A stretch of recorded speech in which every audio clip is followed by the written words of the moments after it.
So now we have Sumalee Hoskin. She's with the U.S. Fish and Wildlife Services. She's the National Transportation Liaison for U.S. Fish and Wildlife Service. Her primary focus of her work has been on endangered species consultation, especially for federally listed bats. Since 2012, she's been part of the team of biologists that have developed the range-wide programmatic consultation with Federal Highways Administration, Federal Rail Administration, and Federal Transit for the Indiana and the Northern long-eared bats. So Sumalee will be sharing a range-wide approach to bat consultation for routine transportation projects. Thanks, Sumalee. Thanks, Andrea. Good morning, everyone. So we're now going to transition from a state range-wide programmatic to, like Andrea said, a state programmatic to range-wide programmatic. So before I just kind of jump into the updates of the range-wide programmatic, I thought it was super beneficial to kind of take you to the way back of when we started it, give you a history of the programmatic, and I think that helps you better understand the updates that we have implemented here recently. So for the presentation, I'm just going to quickly go through the history, our revisions and updates, let you guys know about the supplemental documents that are associated with the programmatic, and then quickly touch on our project submittal process, which also includes our IPAC-D key. So taking you way back. The range-wide programmatic is a programmatic that covers routine transportation projects. So that's both formal and informal. So that's not likely to adversely affect, likelies, and no effects. And it is really the culmination of over a decade-long partnership that the service has had with federal highways, federal rail, federal transit. And when we first started back, like I said, over a decade ago, we had thought about what are our major goals for this effort we're about to undertake. So one of the main things was all the agencies recognized that we wanted to achieve large landscape scale conservation for the covered bat species versus trying to kind of piecemeal conservation for the species if it was just focused on specific projects. We also recognized that we needed to help both agencies with minimizing the time that it took to get through the consultation process. Time is money, so that would also minimize cost, and also workload associated for all the agencies, both the service and transportation agencies, the workload associated with the getting through the ESA Section 7 consultation. Another big issue we recognized is across the range of these species, because these species are geographically wide-ranging. They dealt with different field offices, and different field offices had slightly different approaches as how they were applying their Section 7 consultation. So we knew we needed to have a consistent approach to the consultation for these species across the ranges.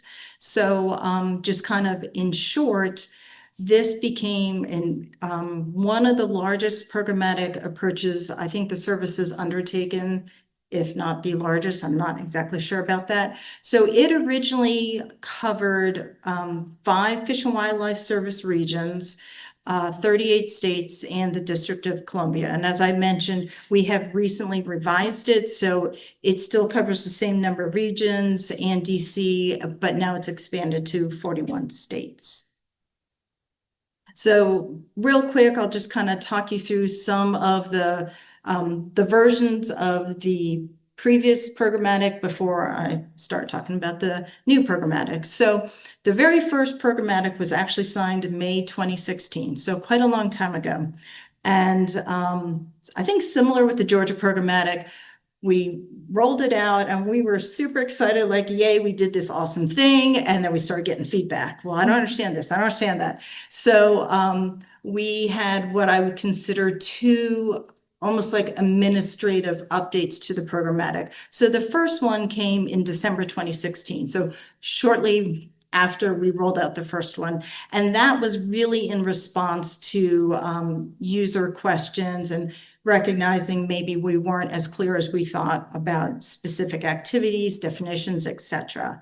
And then after we had the second, what I'm going to call administrative update, which was in 2018, we then had an update to the programmatic that was in response to the reclassification of the northern long-eared bat, where it went from threatened to federally listed endangered. So that revision was in March 2023. So all the iterations of the PBO, like I mentioned, were both formal and informal, and it still is to this day. And the previous iterations had sideboards on the projects it covered. So they were routine projects, but we had to limit the scope.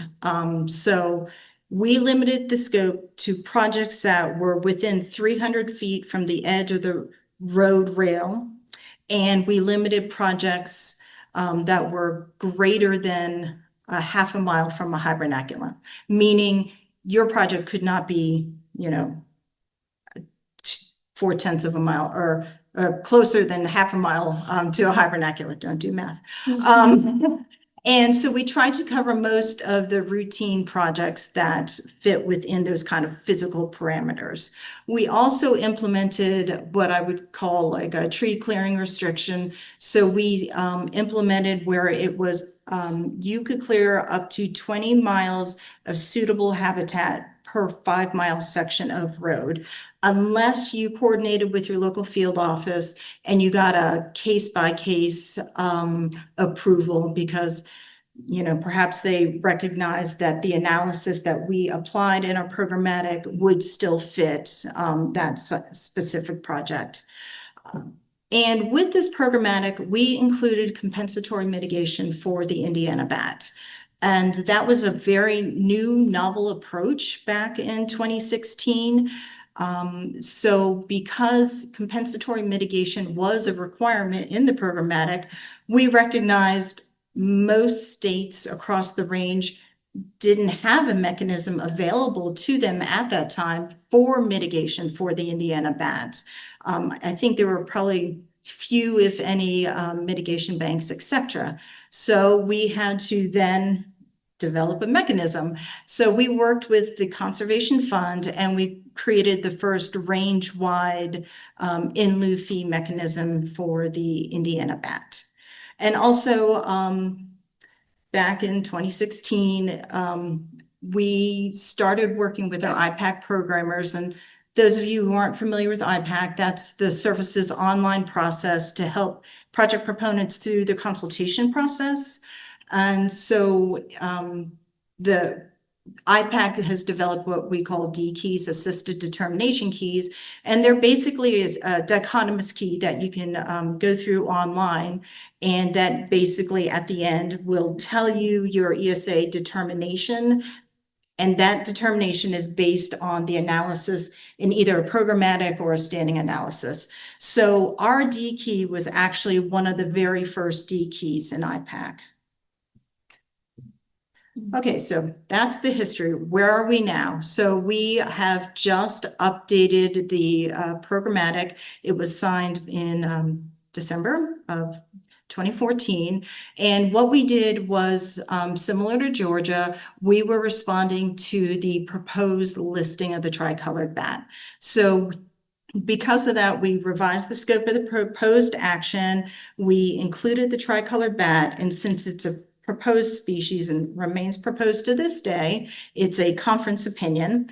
And with the update of the programmatic, we had to then update our assisted determination key in IPAC. So we just kind of get into a little bit more of the details. So like I said, we revised the proposed action, which basically we had to include projects that would affect the tricolored bat.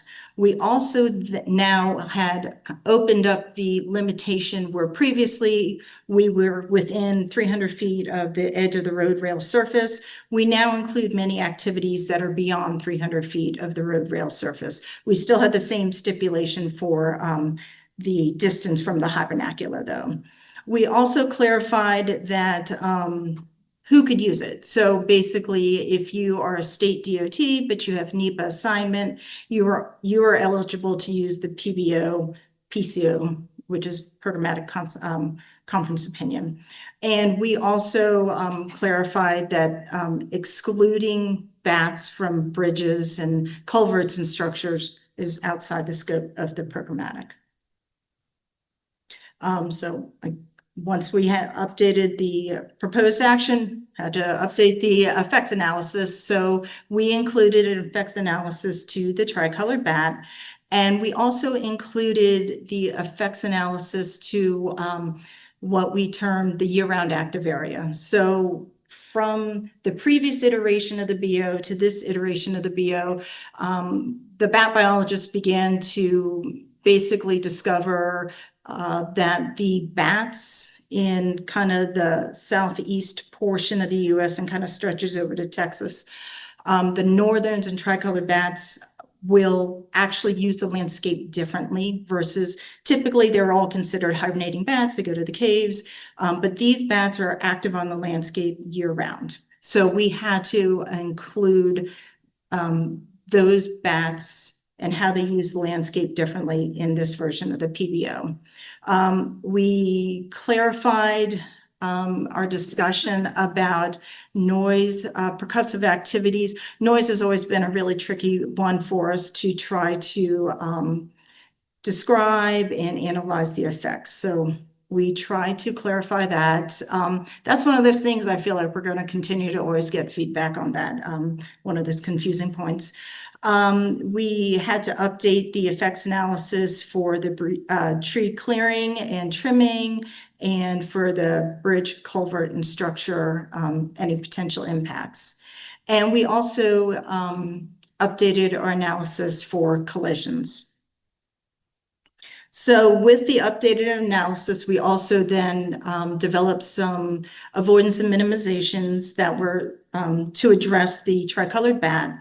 And then we also developed avoidance and minimization measures for that special area, the year-round active areas. And then too, we updated the compensatory mitigation requirements. So as I had mentioned previously, the Indiana bat was the only bat that we required compensatory mitigation. But for this iteration of the programmatic, we now include compensatory mitigation for not only the Indiana bat, but for the northern long-eared bat for tree clearing and tree trimming during the active season. And just as an aside, the Conservation Fund we had already set it up with them that they could accept money for impacts to the northern long-eared bat, because that was something that actually other industries like wind industry had already wanted that. So that was already part of the in lieu fee mechanism. So we didn't have to update that, thank God. We had to update the compensatory mitigation ratio tables because we had extended our analysis beyond that 300 feet from the road rail edge. Just real quick, we had some other updates.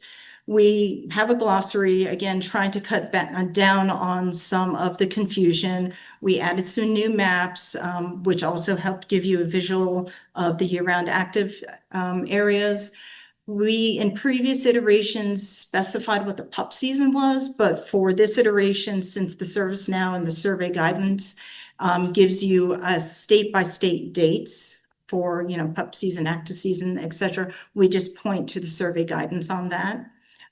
We had to modify our incidental take statement to incorporate the tricolored bat, and we also modified it to incorporate collision impacts. We recognized we didn't necessarily have that super clear in our previous PBOs. We modified some of our reporting requirements. We kind of looked at what we had previously required and recognized we didn't actually need all the information we requested. And if you don't need it, don't ask for it. And we removed the stipulation that mitigation funds had to be used in a state in which the impact occurred, because what we also recognized is that there's some states, I'm going to, pull Maryland, for example, that they might have impacts there, but it might be actually better to mitigate for the Indianas or Northerns in a neighboring state, like right across the border in West Virginia. So we allow that flexibility. Obviously, you have to coordinate with the local field office on that. And since this is such a big effort and it's been in place for so long, there's always staff turnover. And so what we have is an entire website devoted to the programmatic. Here's a link to the website. I don't have a QR code, but I feel like that's going to be needed in the next talks because everyone's going to QR codes. But we have our website for the programmatic. So what's on our website? All the versions of the PBO, all the previous versions. We do have a user's guide because, as Ryan said, nobody's going to read 200 pages of a biological opinion. So we tried to condense that down, tables, graphics, etc. And with the user's guide, we have a lot of appendices. We also include the mitigation information. So for the mitigation, you have to calculate out the specific mitigation required for your project. And to calculate that out, you have to go to certain tables and look at ratios, etc. So what we did is we pulled out all that information and have links to it. So you can basically go down each link and they follow the stepwise process so you can calculate out your mitigation. And then we've added a couple new things to under the additional information. Back in March, we did 2 webinars that will go into detail about the updates of the programmatic. We have that Batson transportation structure video that Trina had mentioned. Flow charts, that's another new thing this year because people absorb information differently. So now we have 2 flow charts. We have a flow chart for the hibernating range, and we have a flow chart for the year-round active range. And we have a link to the services survey guidance. So just real quick, we have 2 avenues in which you could submit your projects. We have IPAC, which, as I mentioned, is the services online project process that it is basically to help project proponents in their planning process and get through their consultation. So we have the assisted determination key, like I said. If you want a demo on the D key specific to this programmatic, just go to the webinar. If you only want to look at the demo, just fast forward to about minute 17, and that's where I kind of take you through a step-by-step process of how to get through the D key. And we also have, as an appendice in our user's guide, a hard copy of the project submittal form. So when IPAC isn't up or our D key hadn't been updated for when we had updated the programmatic, we have a PDF form that project proponents can use to submit their project. Our preferred method is using IPAC because it's just easier for our biologists. And it's easier for our data tracking purposes. So again, here's a link to IPAC. And so when you're in IPAC, you're going to draw your action area. And depending on where you draw it, you are going to get the option for different D keys, depending on what species are there, what D keys are available. So I just highlighted in red here, that's the D key that's specific for the Federal Highways programmatic. And just real quick, so with the IPAC D key, you will get different resulting letters. You can get a no effect letter. You can get not likely to adversely affect. You can get 2 versions of that depending on who you are. If you're a federal action agency, you're going to get a concurrence letter. If you are, say, a consultant working on the behalf of the federal action agency, you're going to get a technical assistance letter. And what that means is you then have to coordinate with your federal action agency. They would go in and double check, like, yes, you represented our project correctly, you've answered the questions correctly, and then they would verify it and send it to the service. Or you would get a likely to adversely affect technical assistance letter, and that is a letter you receive, and that kind of kicks off that formal process under the programmatic. You would have to send that to the service, and then we would send you back a resulting letter. So one thing I kind of started this talk with was kind of our overarching broad goals for the programmatic. We wanted to reduce time, which would reduce costs, et cetera. So one of the things is kind of similar to the Georgia programmatic. We have reduced the consultation timeframe. So under ESA regulations, it used to actually be a 30-day, but now with the update, it's a 60-day review period for informal consultations. If you use a programmatic, we've dropped that down to a 14-day review process. And if it's the formal portion of the programmatic, it is dropped from 135 days for a traditional program biological opinion to a 30-day. So it basically, you would send that LAA response letter from IPAC. The service has 30 days to send back their response letter. It's a template letter for the service biologist. So we tried to make that really quick and easy. So other things that we have, I think, achieved because of this programmatic is widespread use. So approximately 2,000 projects go through our IPAC D key every year. And in total, when I looked at IPAC last year, it was about 20,000 entries. And because of the process, I think we have made the whole process a lot more predictable for the federal action agencies. And because of that, they're aware of the surveys. They can coordinate that into the planning. And so it's also provided consistency for the species across the range, because no matter what field office you deal with, if you're using this programmatic, we're going to ask of you the same things. So all in all, I consider it a great success. And one thing that's also beneficial for this programmatic is it's helping out those field offices that don't have the time and they don't have the bandwidth to actually do their own state-specific programmatic. So this is out on the landscape. It's going to be able to take care of a lot of those routine transportation projects. And then if a state wants to dive deeper into this, they can, but if not, we've got the range wide for them. And I'm pretty sure I'm out of time. Okay.